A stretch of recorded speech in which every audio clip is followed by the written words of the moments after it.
De retour sur la terrasse du Move. Alors je le disais, les lundis, mercredis et vendredis, nous avons avec nous Ganesh 2 qui n'est jamais seul dans sa tête. Plein de personnalités viennent lui rendre visite. Absolument. Bonjour Ilan, bonjour à l'invité. Et bonjour à tous, nous sommes le vendredi 26 juillet 2013. C'est la fin de la semaine déjà. Et on va profiter de cette chronique pour faire un récap de tout ce qui s'est passé. Dimanche dernier, un incendie dans le 15e arrondissement au QG des Femen. Malheureusement, heureusement, plus de peur que de mal. Irina Shevchenko n'était pas sur les lieux au moment du drame. Néanmoins, sa chambre est totalement carbonisée. Guy Bedos, vous avez certainement une réaction ? Je trouve que c'est un non-événement. Attendez, c'est quand même c'est grave. Bah de toute façon, ils ont rien perdu, les salopes, là. Parce que le fait que des putes ukrainiennes perdent leurs vêtements dans un incendie, alors qu'elles sont la plupart du temps à moitié à poil, c'est comme si vous me disiez que Pierre Moscovici avait perdu son peigne.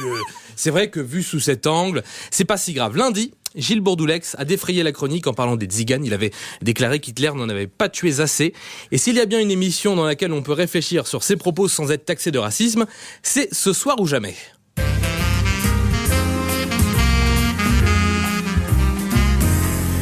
Bonsoir à tous et bienvenue dans Ce soir ou jamais, émission nocturne de débat qui, n'en déplaise à Cyril Hanouna, ne sera jamais déprogrammée. Alors ce soir, nous allons revenir sur cette question.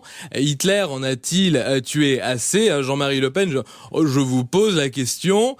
Écoutez, n'est-ce pas, la question n'est pas de savoir si Adolf Hitler a tué assez de tziganes, de Rastaquouères, ou de représentants de quelque autre tribu des gens de voyage, n'est-ce pas, dont ces gens-là font partie. La question est de savoir s'il en reste trop, n'est-ce pas. Eh bien, je soumets, n'est-ce pas, la remarque à monsieur Bourdoulex en disant que ces gens-là, ayant en général une anatomie pour le moins désordonnée et incomplète, en retirant un bras à ceux qui en ont un en trop, en donnant un à ceux qui en manquent, je mettrais ma main à couper, n'est-ce pas, que le résultat du recensement serait moins conséquent que celui annoncé à l'heure actuelle, n'est-ce pas. Oui, un peu comme une sorte de Tetris roumain. Merci Jean-Marie Le Pen. Cette émission touche à sa fin. Merci à vous tous de l'avoir suivi. Bonne nuit, je vous fais de gros poutous.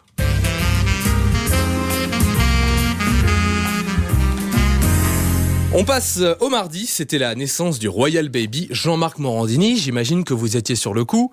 Effectivement, l'info à ne pas rater, c'est la naissance du Royal Baby, George, fils du prince William et de Kate Middleton.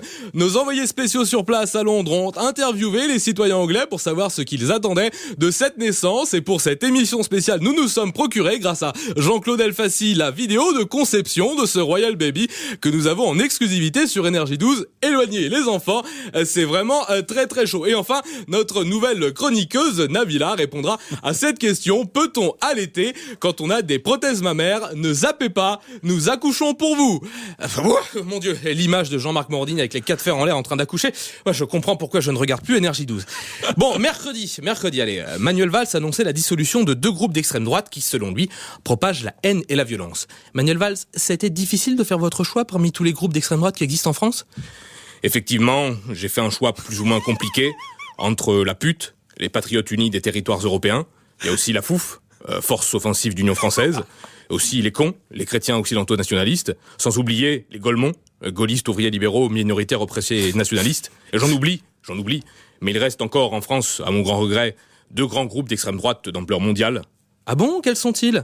Il s'agit des Beliebers et des Directionneurs, et ce sont 2 groupes dangereux, quand même. Mais ceux-là, un jour, on les aura, je vous promets.